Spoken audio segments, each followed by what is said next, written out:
So we have been talking about nutrition during pregnancy. We've had 2 days so far where we talked about nutrition during pregnancy. This is the second lecture on pregnancy that we're continuing. And last time we ended talking about vitamin A. So today we're going to talk about vitamin D. And remember what we do for each life stage, we address particular problem nutrients. We don't just talk about every single nutrient, we talk about the ones that seem to rise to the top in terms of being a potential problem for intake, whether it's too much or too little. So for vitamin D, we all know vitamin D is important. It's well known for bone and tooth formation, and metabolism, absorption of calcium, and also immune function. There are so many research articles and ongoing research studies looking at the effect of vitamin D in immune function.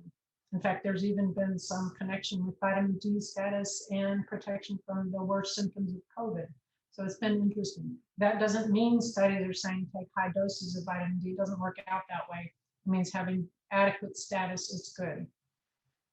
So just an overview. So the deficiency can be common in pregnant women.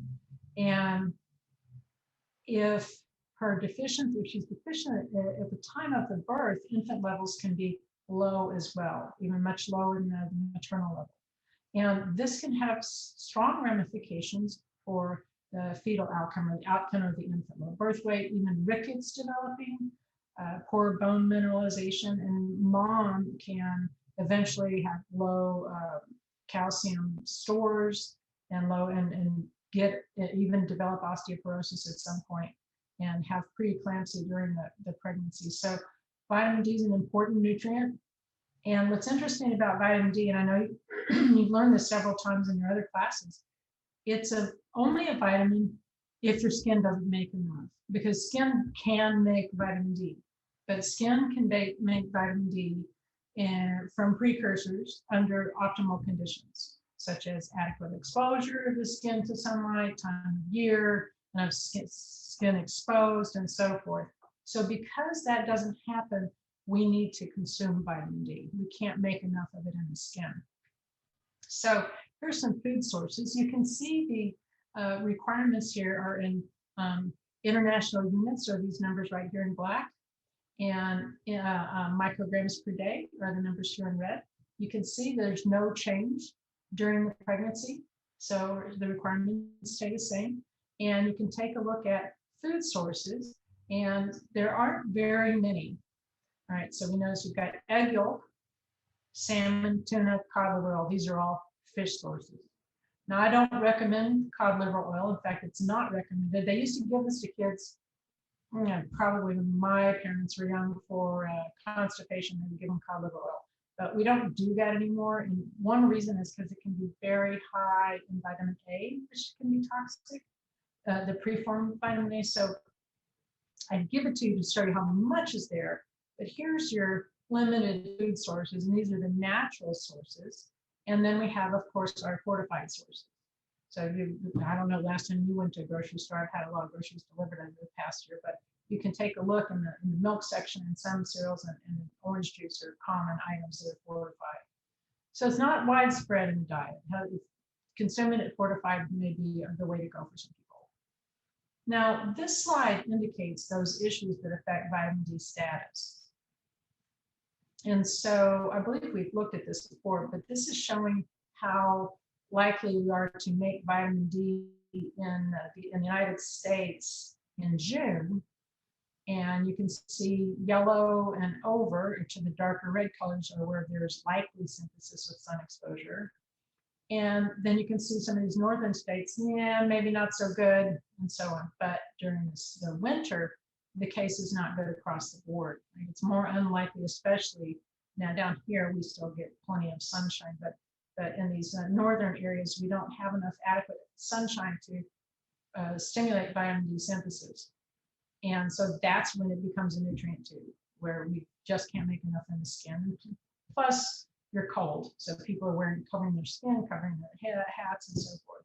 So other things that in summary that affect vitamin D status, have the location, cloudy versus sunny, darker skin.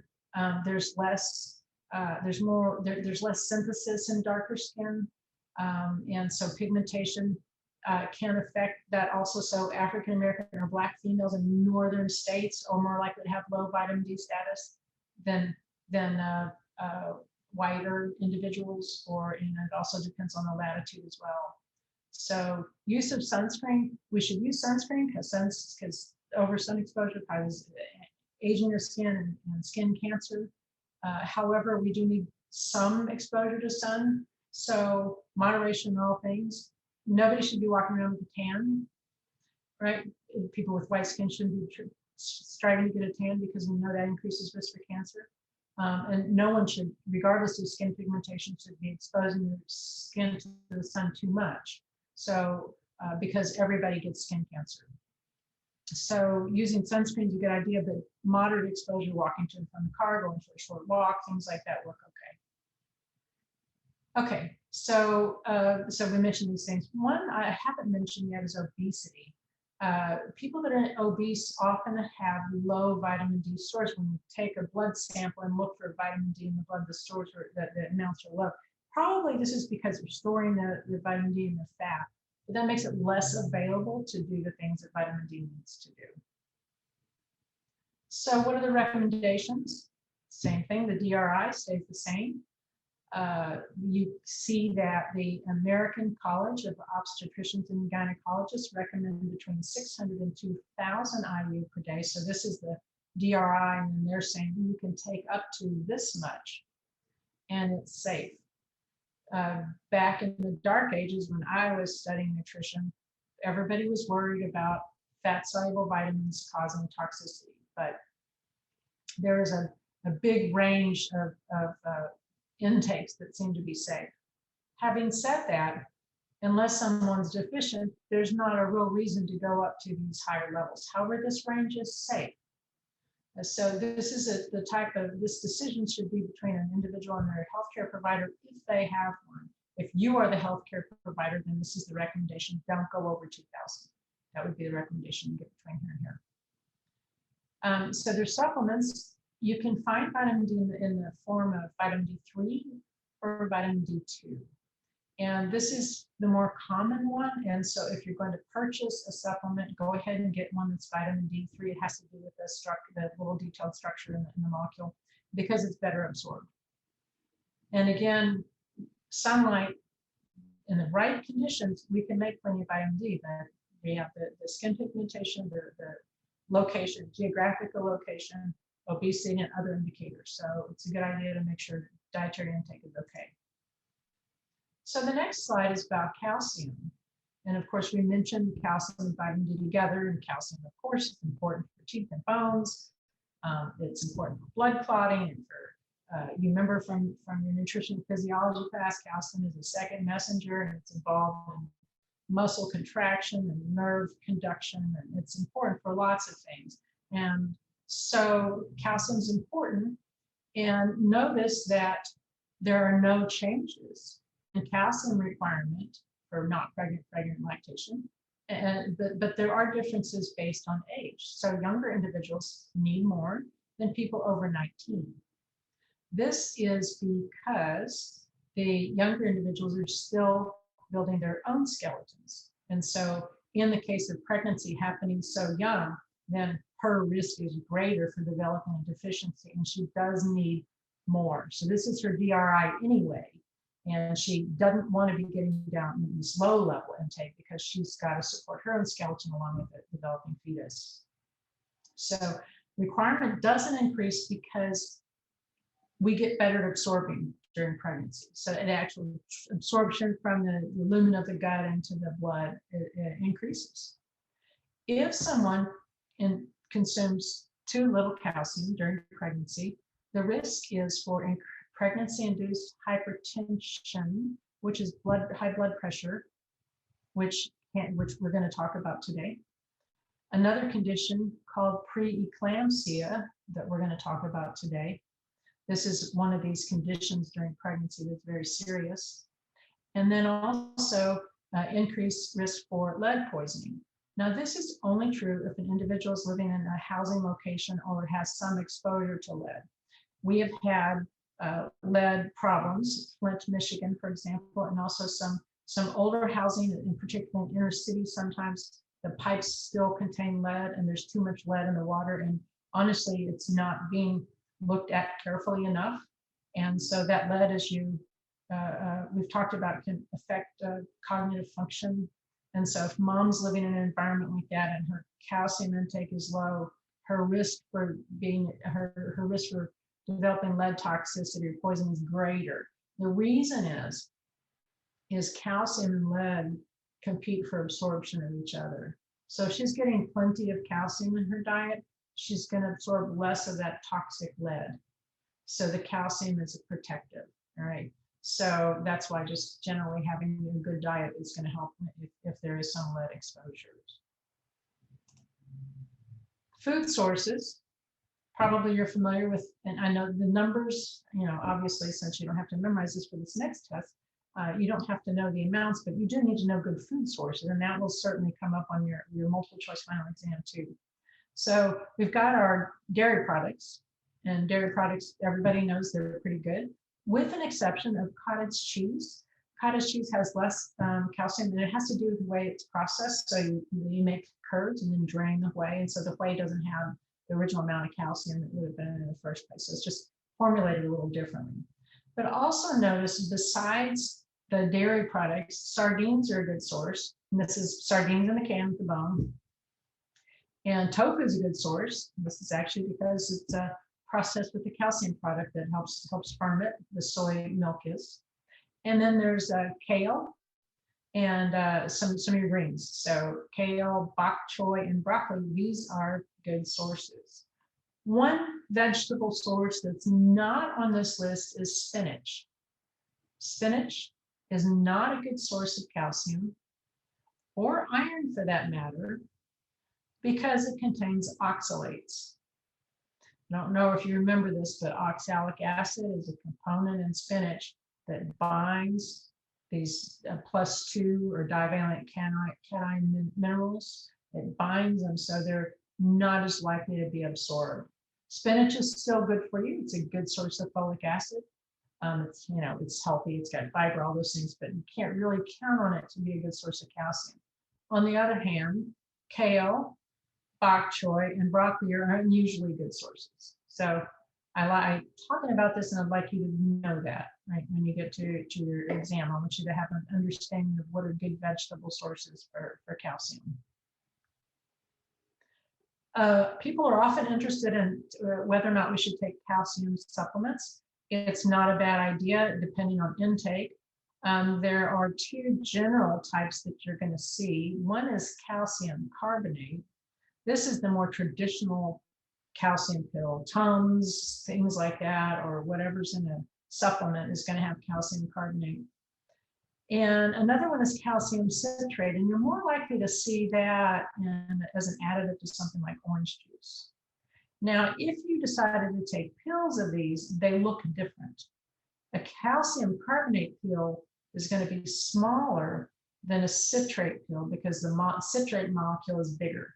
So to get the same amount of calcium, you've got to take sort of horse pills of citrate, and calcium carbonate is smaller. So it's just a personal choice. But one thing people need to know is don't go over 500 milligrams of calcium in a supplement at any time, because after that, there's no increase in absorption. So let's say someone is calcium deficient. If they took 1,000 milligrams at a time, that's no better than 500 milligrams. So it doesn't help at all. Okay, so don't increase that dosage. Any questions about calcium before I move on?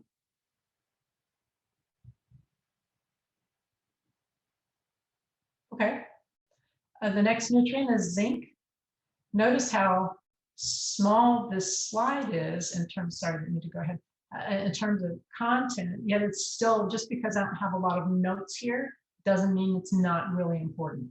Zinc is a very important nutrient. The requirement does go up during pregnancy. When you learn about it, usually in your introductory classes, we get to zinc at the end of the semester, and you don't get to spend a whole lot of time on it. And so let me just rectify that a little bit. You'll talk about more of it when you take biochemical nutrition. But zinc is a cofactor for hundreds of enzymes. So it's required for our entire body to function. That means it's required for growth. It's also required for normal sexual development later on in life, not during embryology, but later on in life. So zinc's really important. But we don't really have a big long list of what's wrong if you don't take enough. And this is because people kind of get close enough, but also we don't know. That's because there's not a good way to check people's zinc status. You know, everyone knows that you can check iron status, right? Iron deficiency anemia is often a problem or a concern. It's a concern during pregnancy. It's a concern with children. Nobody likes this, but when you go and give blood, then they can check for your iron status. They can check, for different markers, ferritin, transferrin, different things like that. So they can tell what your iron status is like, but there's not a good marker for zinc status. And so we sort of have to guess. And so what a dietitian's role would be to look at the overall diet and assess it for zinc adequacy. So the bioavailability of zinc is much higher from meat. And those who consume a vegetarian diet or take iron supplements or have low intake of zinc are at risk. So these, I would circle this or make a note. These are the high risk categories. Now, the reason that the iron supplements are a problem is they'll also interfere with zinc absorption. So if someone's taking iron regularly, then when there's zinc present in the GI tract at the same time as the iron can overcome it because we're taking so much. So this kind of gets back to either wide variety of foods. And this is one of the cases where meats are probably going to be beneficial. If people don't want to eat meat and will eat fish, I would go for fish easily because it's of all the other benefits of it. If they don't want to consume meats or fish, then taking a supplement is probably a good idea. DRI supplement, not going to high levels, just to take care of that. One thing that helps people, seems to be so much information for the consumer, is simply say, take a multiple vitamin mineral supplement, sort of a Band-Aid, right? They don't cost very much, and then that's a way to just ensure, go ahead and eat the best diet you possibly can, and then taking that supplement will kind of smooth out the edges of the diet.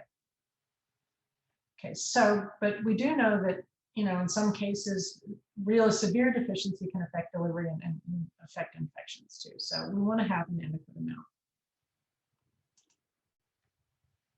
Now, sodium, you've spent a good bit of your education also learning that sodium's bad, right? We all know sodium increases risk for hypertension. So and saying bad is not necessarily appropriate because it's also an essential nutrient. The sodium is an essential nutrient, but too much sodium is the problem in the American diet, not too little.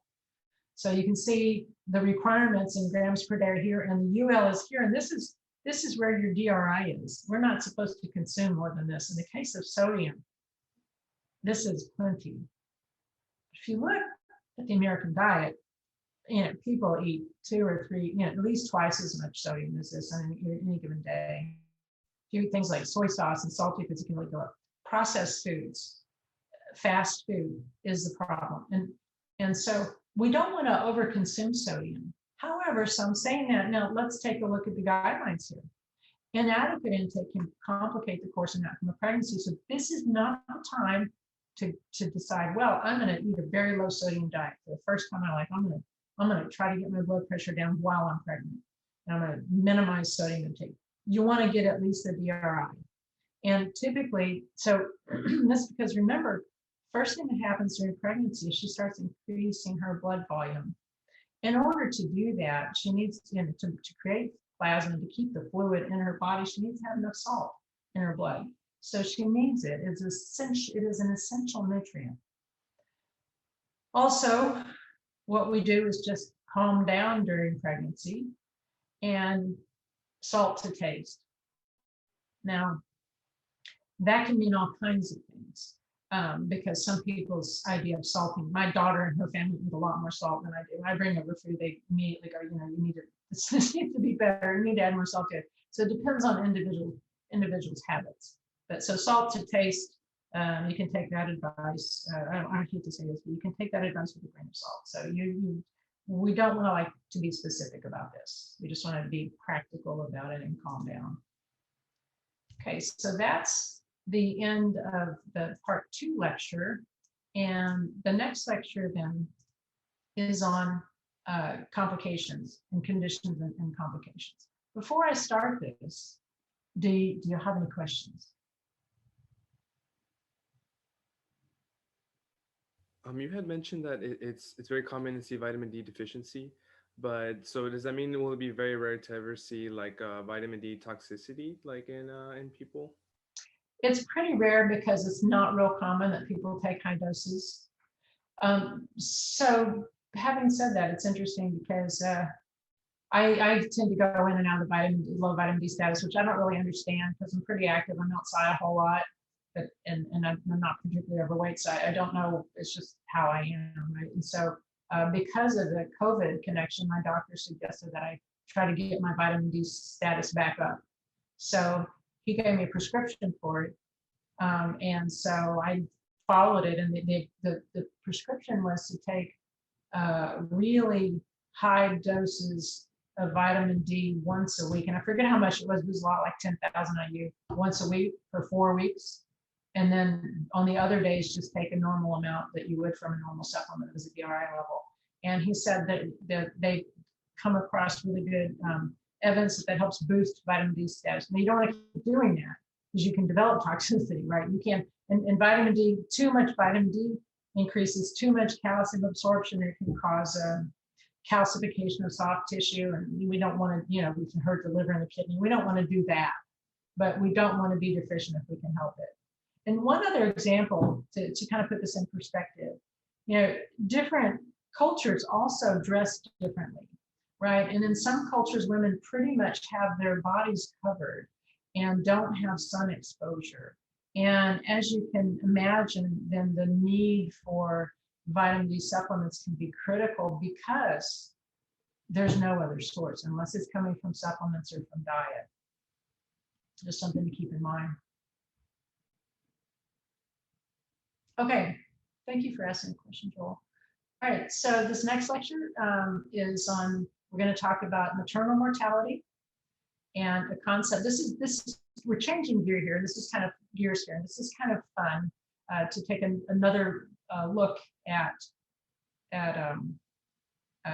issues about non-pregnancy. So we'll talk about maternal mortality. Remember earlier this semester we talked about infant mortality. So we'll talk about maternal mortality.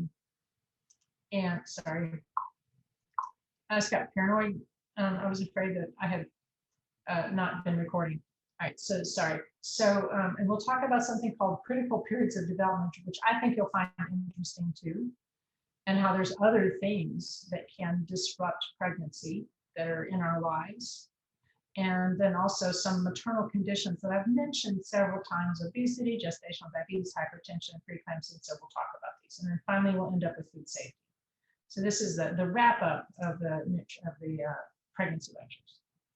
What is maternal mortality? Maternal mortality refers to, it's defined as deaths per 100,000, put another zero there, births related to pregnancy within a year of birth. So I've got the definition right here. Causes, why do women die? Because of pregnancy. A common cause is severe bleeding. In fact, that's been associated with COVID.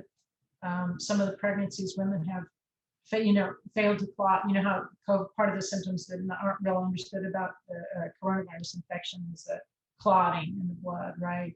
And so apparently there's issues with bleeding and not clotting for some deliveries. And so it's even gotten worse. That even before that, this is one way that we lose women. Okay, is that they bleed after the pregnancy, and there's ways to fix this. Hospitals in California have been very proactive about it, and they have crash carts, kind of like they do for heart attack crash carts. they have a bleeding crash cart for delivery. And if they're ready, they can take care of this and stop women from bleeding out. So infection can be a problem, her high blood pressure, complications in delivery and so forth. Unsafe abortions can also cause maternal mortality. Okay. So as we've talked about disparities in the past, and I told you when I came across it again, I'd bring it up again. There are differences by group. You can see that the maternal mortality rate has gone up some. And then you can see that there's a real difference. There's Hispanic, there's white, there's non-Hispanic Black, and American Indian, Alaska Native. As you can see, there's a radically increased risk for maternal mortality in these groups. And this stuff is very hard for me to talk about when we have people with her life circumstances affect their life and death. So most deaths are preventable. And we've mentioned some of the causes already, they bleed out, right? And the risk is affected by age. After age 30, the rate for Black women is 4 to 5 times that than that for white women. So it really goes up even with age. And education with a college degree, and let's talk about this a minute. Let's just make sure, with a college degree, Black women are even in greater risk for maternal mortality. Greater. So education, we often think of, well, okay, it's education helps. Education makes you live longer and gives you all these advantages. But this is not the case. And the issues and causes, I have some very, very nice videos for you guys to look at that you would be, if you're interested in this at all, you would really, really enjoy taking a look at them. They're posted for this, but just so you know, this is a health disparity that can be addressed by policy, among other things, and it reflects things to the extent that we understand, like systematic racism, which people talk about and we're having trouble addressing as a nation, but it's there. Okay, so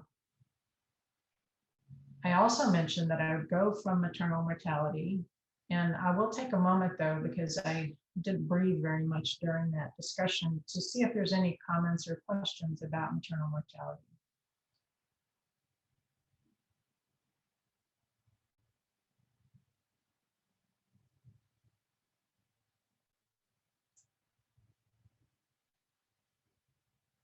It's probably a little hard to talk about this stuff on Zoom, and I'm so sorry. I wish we were in class so we would feel a little more comfortable talking, but please, if you're interested at all, please, or even if you're not, please take a look at the videos because they provide perspective on this.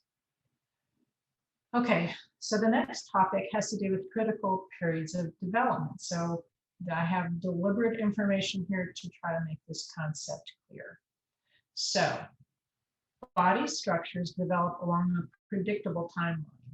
So here's your timeline from conception to 9 months, okay?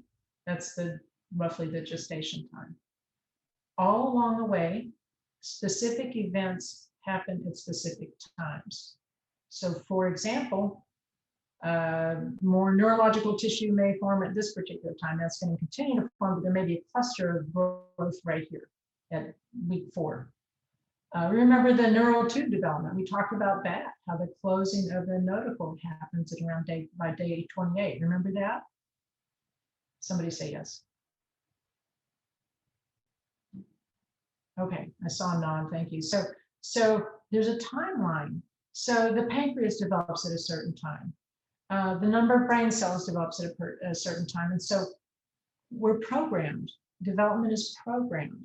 If we miss, or if there's an insult or a problem during a particular time, it can have permanent effects on the outcome of the pregnancy. So the critical period of development is when structures such as the pancreas are forming. And they form during the entire time, but there's times where they really increase in cell number, and that's critical.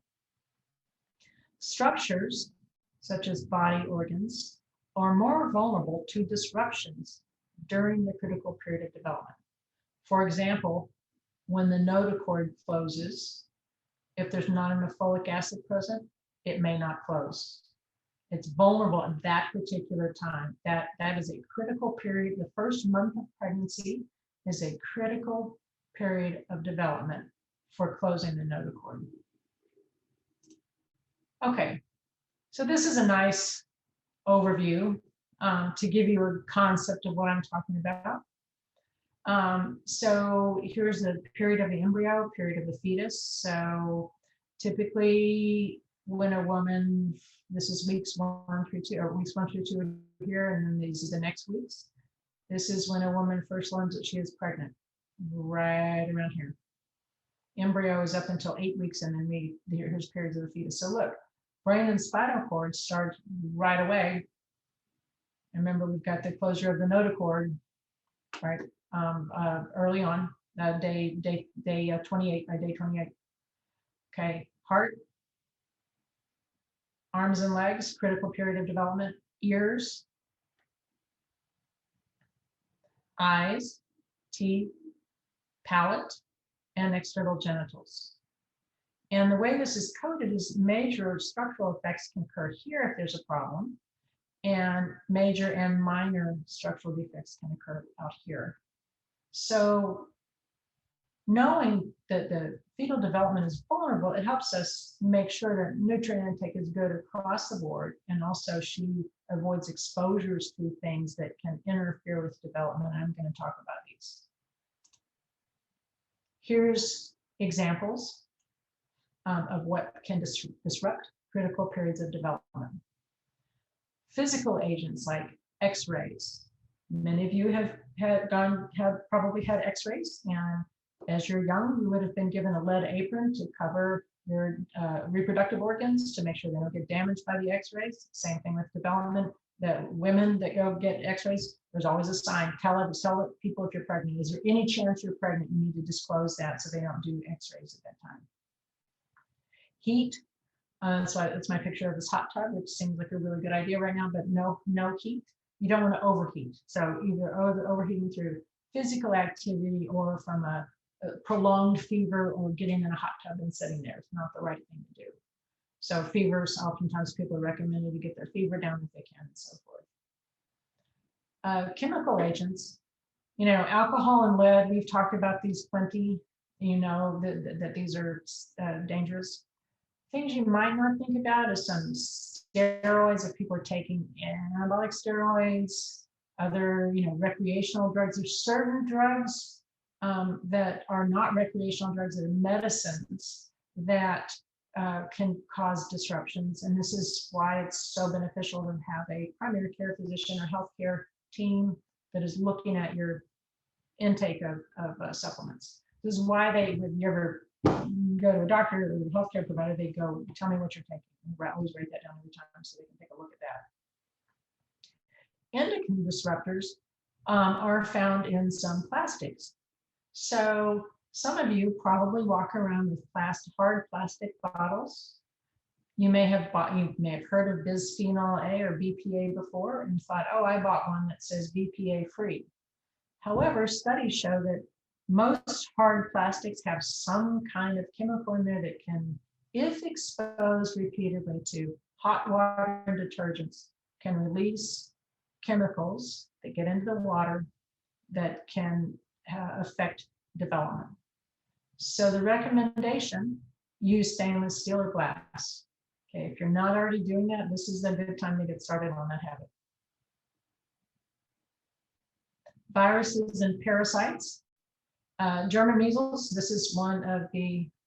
German measles is one of the vaccinations that women are recommended to get before pregnancy. Toxoplasmosis, I'm going to talk about these three things. I have slides on them individually. Toxoplasmosis is something you can get from cat litter. Zika virus is something that really peaked in 2015 to 18, which caused birth defects, and then also COVID-19. I'll talk about this a little bit.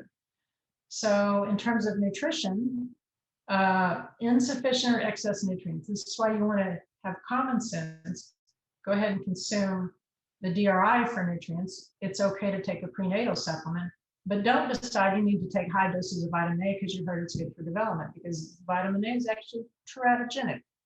Remember, we talked about this. Teratogen is something that can cause birth defects. So vitamin A can cause excess vitamin A, not from plants, but from supplements, certain supplements or animal products can cause birth defects. So you don't want to take too much, but you also don't want to take too little. You want enough folic acid to clozapine, for example. Also, these issues, mom's health can affect fetal outcome. Okay, if she gains an awful lot of weight during pregnancy, that can cause excess weight gain in the fetus and maybe even be teratogenic and cause birth defects.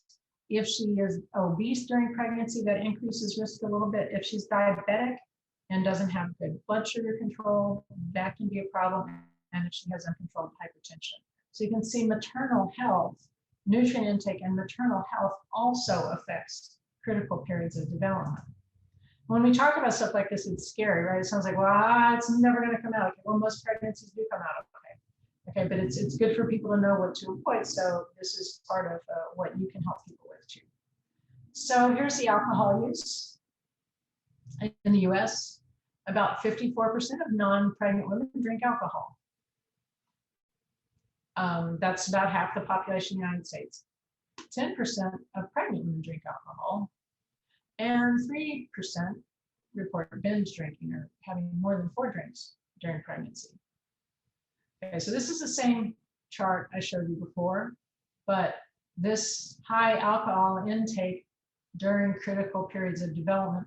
Look at the brain and spinal cord, right? Look at all the things that are growing: ears, eyes, arms, legs, heart, organs. All of these are dependent on not having these toxic exposures. So people that are alcoholics or cannot stop alcohol consumption need to get help immediately for this. Just so you know a little bit more about the syndromes, fetal alcohol, there's the effects of alcohol on development are categorized as spectrum disorder, fetal alcohol spectrum disorders, and the group of conditions that affect physical body, behavior, and learning.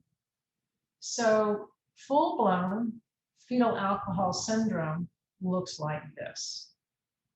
Okay, so these are characteristic facial features. A child born with full-blown fetal alcohol syndrome, typically in delivery, it's possible to tell this by the way that they look.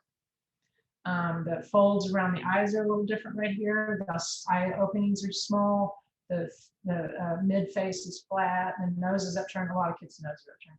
This is smooth. This normally has a little couple of grooves in it, and it can be smooth. Very thin upper lip, very small chin, abnormally shaped ears.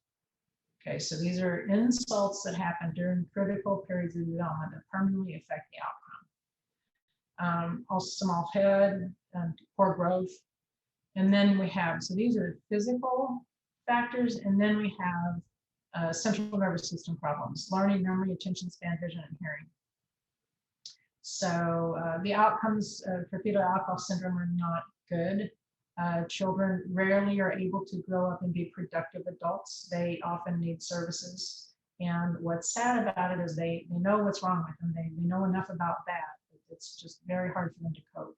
Some of them have trouble with impulse control, and especially when they become sexually mature, they have trouble with inappropriate sexual advances and making inappropriate sexual advances, and have trouble controlling that. And so it's difficult for them to be in a work environment. So a lot of times people have to be institutionalized when they have fetal alcohol syndrome and they grow into adulthood. Then another category is alcohol-related neurodevelopmental disorder. Don't be overwhelmed by the language here. This is alcohol-related, so that's AR. And neurodevelopmental disorder, the N is for neurodevelopmental. So here we're talking about the mostly behavior. In full-blown fetal alcohol syndrome, we see the physical and the behavioral problems. But with AR and D, we may not see any of these physical manifestations, but these are the problems that show up. And then the third category is alcohol-related birth defects. So again, alcohol-related is the AR and the birth defects. So in this case, we see physical defects in the organ systems, and there can be hearing impaired. But this may be separate from these intellectual and neurological problems. So as you can see, there's a spectrum, and I don't know that it really matters how far a kid is diagnosed along the spectrum. It's certainly going to matter in terms of how care happens. But we want to avoid any alcohol consumption because we don't know when it's safe. We don't know if a glass of wine once a week is safe or if that happens at a particular time. We certainly know that when you increase the dose of alcohol, there's a greater risk. So we do know that. No safe amount or safe time to drink alcohol. Any comments on this?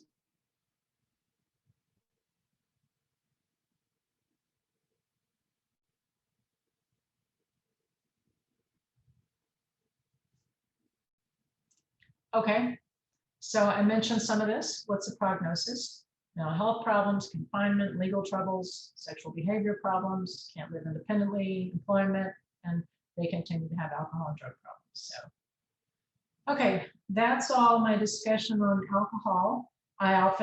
Students often mention, and seeing people waiting tables, seeing people drink during pregnancy is a very difficult thing to do.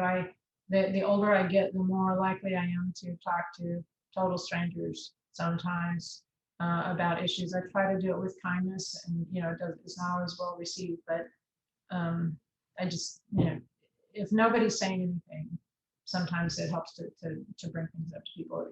Oftentimes when you're younger, you're afraid to do that. And I can see why, because people get angry. But anyway, good luck with that. Also in our family environment, it's not always easy to make those comments either. All right, so lead. Lead is another issue. I mentioned it, lead pipes. So there's no safe exposure to lead. There's no safe level. But we are exposed to lead, so paint in older homes, glazed in older homes, and glazed pots. If you buy stuff, at a farmer's market, not farmer's market, what do you call those things? Antique sale. Sometimes people have this really cool dishes and things that look really cool. Don't eat out of them, because they could have, if they look really cool, they could have a lead-containing glaze. All right, so you can buy and stick a plant in them or something, but yeah, we don't, things that are manufactured now don't have lead in them, but in the past they did. Construction, plumbing, and so forth. And houses in the past that, if there was a house, let's say there was a house on the property and someone knocked it down and built another house. If that previous house had lead-based paint, the soil can have it too. Right, so that's just another source. So what's the best thing to do? Avoid everything that you can, and consume diets rich in calcium and iron. We talked about this earlier. The more calcium and iron you consume, the less vulnerable you are to the lead exposures. All right, here's the cat one. What is toxoplasmosis? Usually in class, I like to ask people how many have heard of this, because some of you have and some people don't know much about it. It's pretty interesting. So toxoplasmosis is an intracellular parasite that affects warm-blooded animals, but the defendant host, and so parasites, I have a master's degree in parasitology, so I can talk too much about this stuff, but the defendant host means the reproductive version of this parasite lives in cats. And how parasites are is the organism lives in cats, and then the cats will shed eggs, and then something else eats the eggs, and so on and so on and so on. So it can run through several species like that, but it reproduces in a cat. So the cat's the one that we want to worry about. Rate of exposure, half of people in the United States have been exposed. If you pet cats, especially if you pet outdoor cats, or if you've taken in cats from the outdoors and brought them in to your house and you handle cat litter, you may have been exposed to it, in which case you're done. So how do you get it? Touch cat feces. You can also get it by eating undercooked meat. It's rare, but this can happen too. And contaminated vegetables if they're not clean. So why do we care? Well, Think about it from a rodent. Here's another animal that can get not the mature ones, but the immature version. When a rodent, like a mouse or a rat, has immature version of this organism, it changes their behavior. When they get infected, instead of being afraid of cats, they like them. They can smell cat urine and hang out with the cats, right? And so the organism changes their behavior. It's neurologically changes how the rodents live and makes them more susceptible to be prey for cats. So the parasite is wagging the tail of this whole thing. All right. So if a cat's outdoors and there's rodents running around with toxoplasmosis or toxoplasmic gondii, and then the cat can eat them, and then that's how the cat picks it up. So the cat, if it's an outdoor cat, then comes in your house, goes in the cat litter, and there's a few days where it's shedding live toxoplasma, and you can get it. There's a few days, and then after a while, it will stop doing that, so it's no longer infectious. So if you keep your cats indoors all the time, then you're not going to get toxoplasmosis from it. But I always tell pregnant women to go ahead and use this as an excuse not to change cat litter. Now, another thing, I'm going to get on my high horse about this too. Another thing about outdoor cats, I know a lot of people like cats, but outdoor cats kill billions of birds every year because they're feral, right? And so they kill rats and mice, and they kill billions of birds. And our birds are under attack from, our carbon pollution, from our deforestation, from our getting rid of habitat, and all the things that we're doing in climate change. And so the bird population's down by 3/4 of the overpopulation's just way down. Cats make a significant dent in this. So I personally believe they shouldn't be out. Pets should not be outdoors anyway.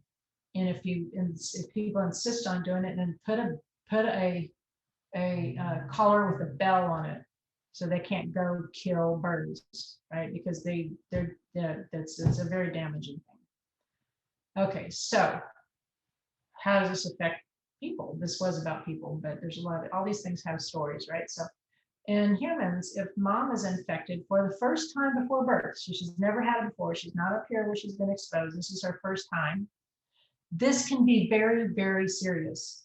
Babies can have severe symptoms that show up later, maybe not right at first, but they can have fever, swollen glands, head size change, anemia, nervous system issues, seizures, feeding problems, intellectual disability. It's really, really serious.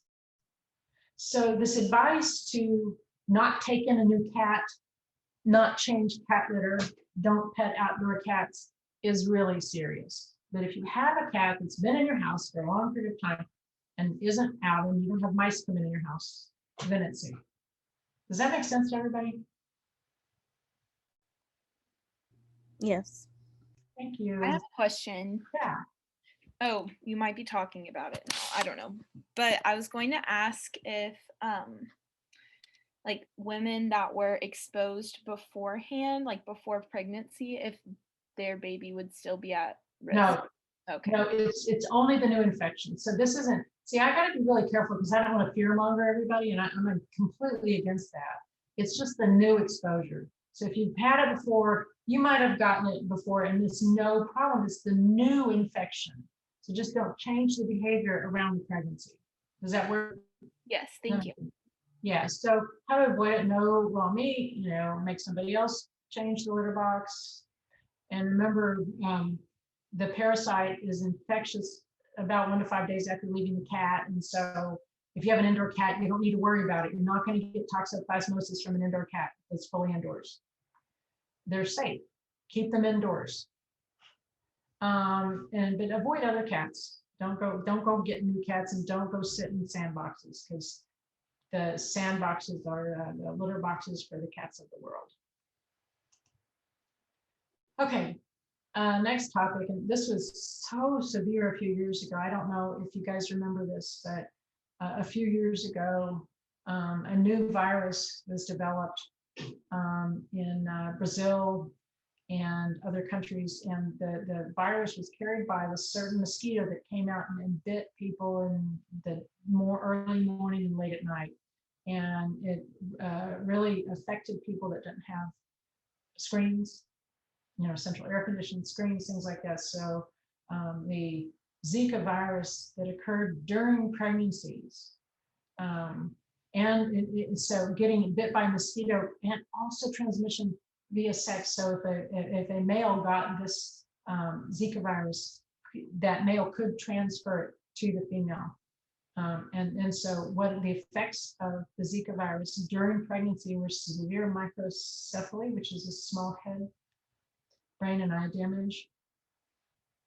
And this is the terribly devastating. When this type of thing happens, a couple of our major organizations make every effort to provide as much information as possible. So I think it was the New England Journal of Medicine, but also maybe the journal JAMA, the Journal of American Medical Association. They published every information that came from researchers that addressed Zika virus and made that information available for free. So people could go and see what's the new status, because, the United States was getting some mosquitoes that carry the Zika virus. There's a few of them in Miami. It was just absolutely terrifying for people. And so I don't believe we had cases of Zika virus in the United States, but of course other countries had cases, and this is a terrible, devastating thing. So the idea is, repair your screens, remove standing water, and so forth, and do this here too. So we don't know if anything like this can come up again. Most viruses stay around. You guys know about this now too.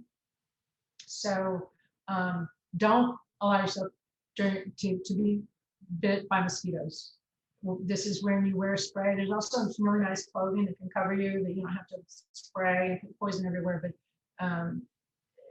it's a good idea to avoid these situations. And also in the household, outside, just get rid of standing water. Go check. You have a little swimming pool for kids or pots or whatever after it rains, go dump them over, because if you don't, go look 2 days later in the summer and there'll be mosquito larvae all over it. And that's where you get those mosquitoes anyway. Okay, so I realize this may not be the most cheerful lecture, but here we are. So the last part of this lecture is about maternal conditions, obesity, diabetes, hypertension, preeclampsia. Maternal obesity. For a mom, if she's obese during pregnancy, she's got an increased risk herself for having diabetes during pregnancy, gestational diabetes, hypertension, preeclampsia, which I'm going to talk about, preterm labor, cesarean section or surgical delivery, deliveries requiring instruments because the babies are big, they're hard to get out, and postpartum infection. So obesity is not good for mom. Now, what happens to the neonate? What are the risk factors from the perspective of the fetus and then the baby? One is premature delivery, as we indicated, and y'all remember that birth weight is a real important indicator of fetal outcome, right? So full term is really important. More likely to be too large.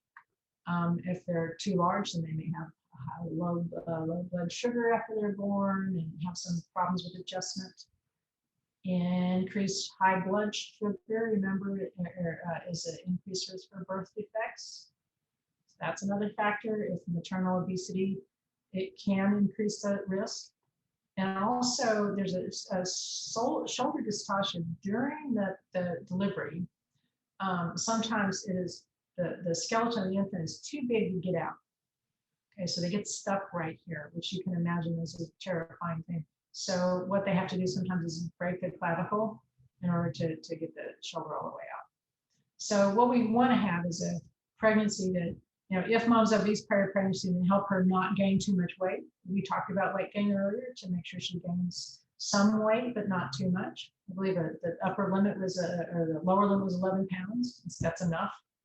And so providing the kind of support would be a really good career choice. Okay.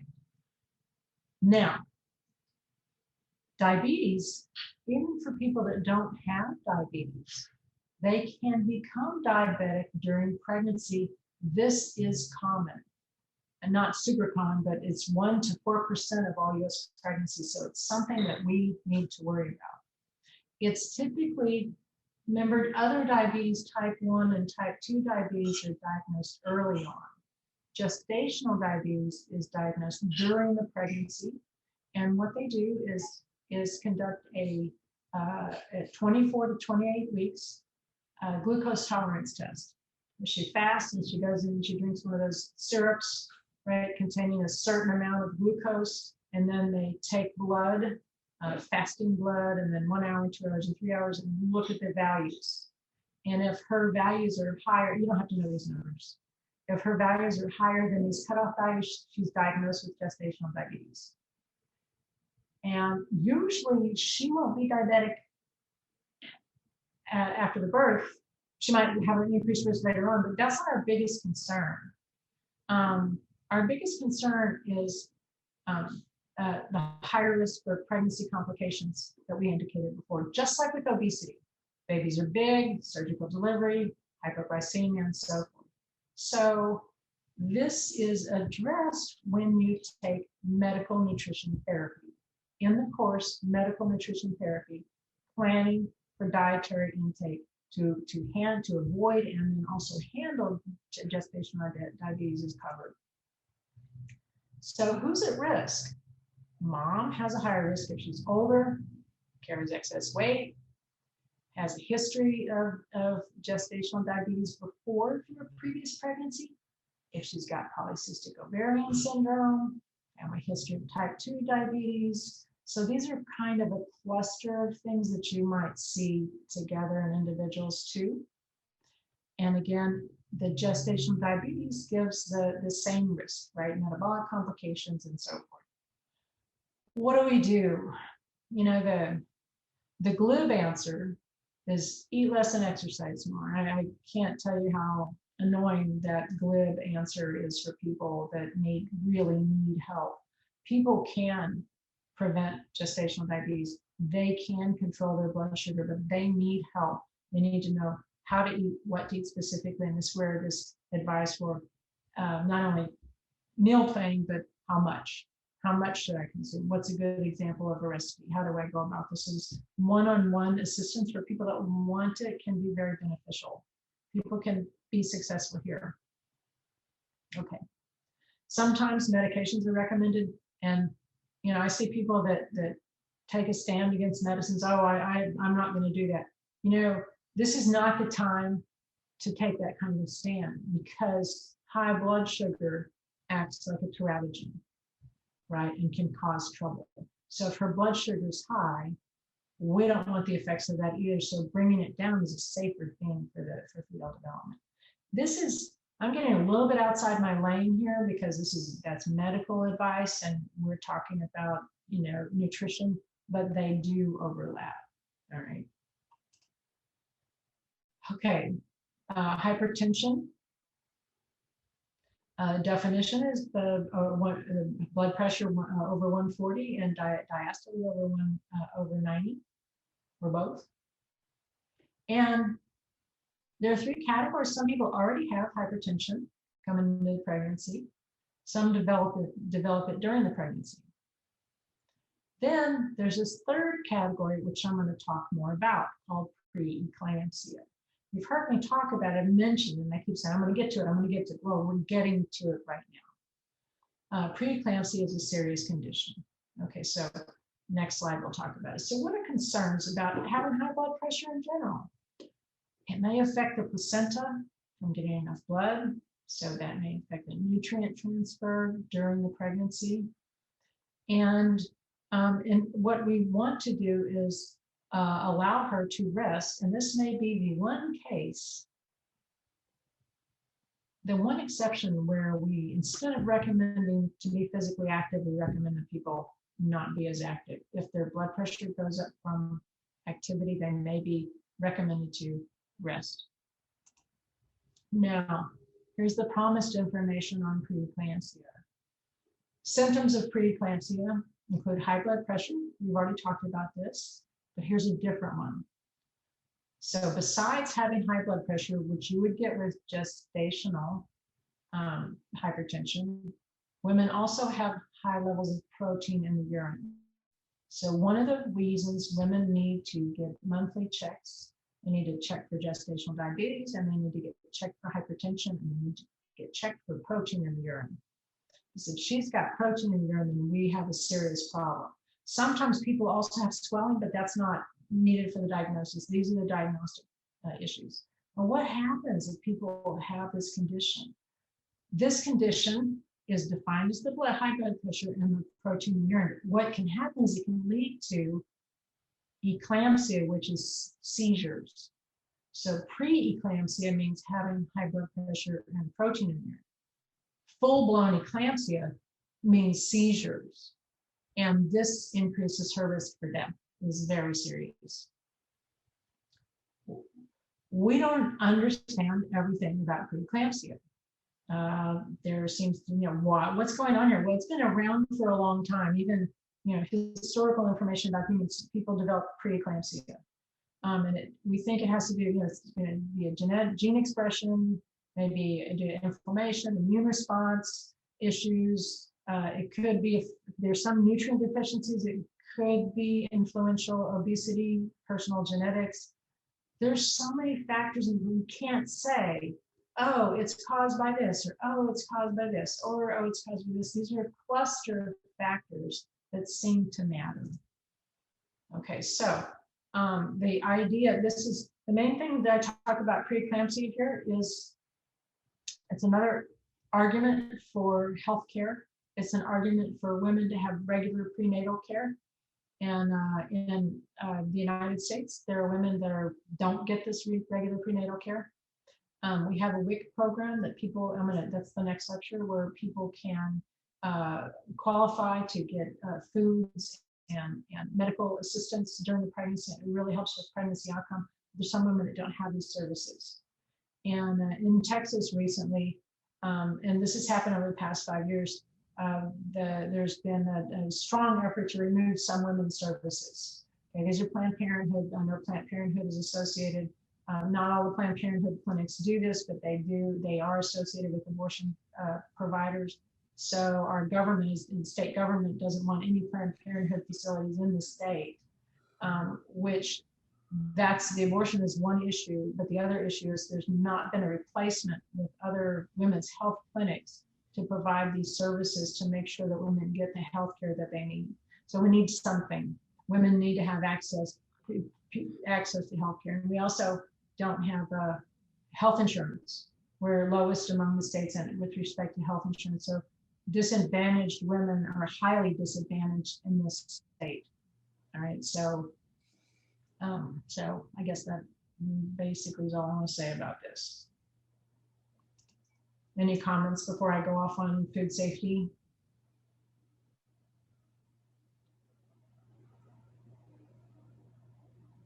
Okay, I have some fun slides to look at, but this is the bottom line slide.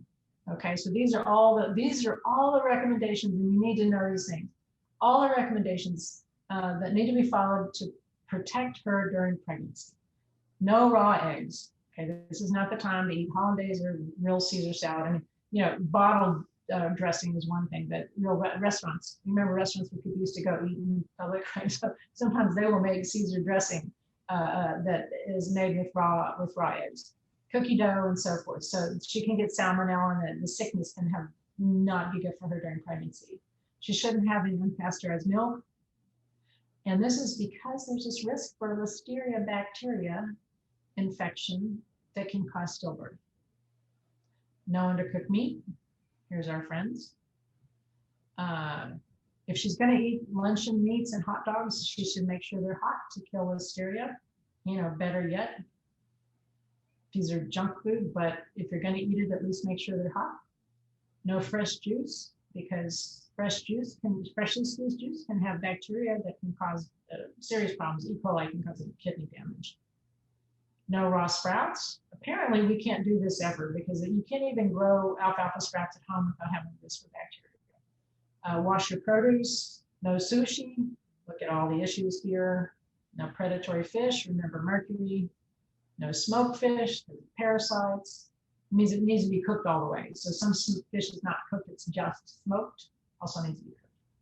No raw shellfish, no potluck. This is my favorite thing. Careful of potluck dinners. I don't know if you've ever done this before where people bring food, because that food, once it's set out for 2 hours, then you've got that 2-hour rule, and the infections can be, there can be staph in the food itself, and then people can get staph infections. So when you go to potlucks, eat early and quit, as people handle the food.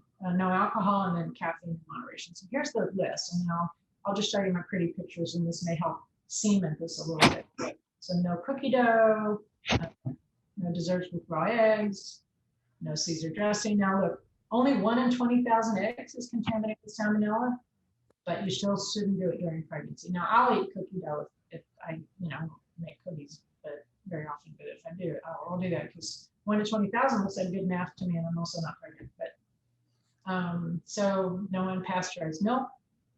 These soft cheeses are made with unpasteurized milk, not these. No undercooked meat. No unheated deli meat. No fresh juices. You should have pasteurized juice. No raw sprouts. No unwashed produce. Notice I say scrub and dry cantaloupe before slicing. Cantaloupe has been a carrier of toxoplasma before, and also other bacteria. So when you cut up a cantaloupe, scrub it first, rinse it off, and then cut it. So otherwise, if it's dirty and you cut through it, you can bring the contamination to the inside. No sushi. It's just 9 months. Okay, but we've mentioned why. No fish with mercury. Choose salmon, cod, canned light tuna, we talked about. No smoked seafood that's not been cooked. It's okay if it's in a casserole if it's cooked, but if it's raw, then it's not okay. So this bagel cream cheese thing, not now. And no raw shellfish. This is not time for oysters. Careful of potlucks.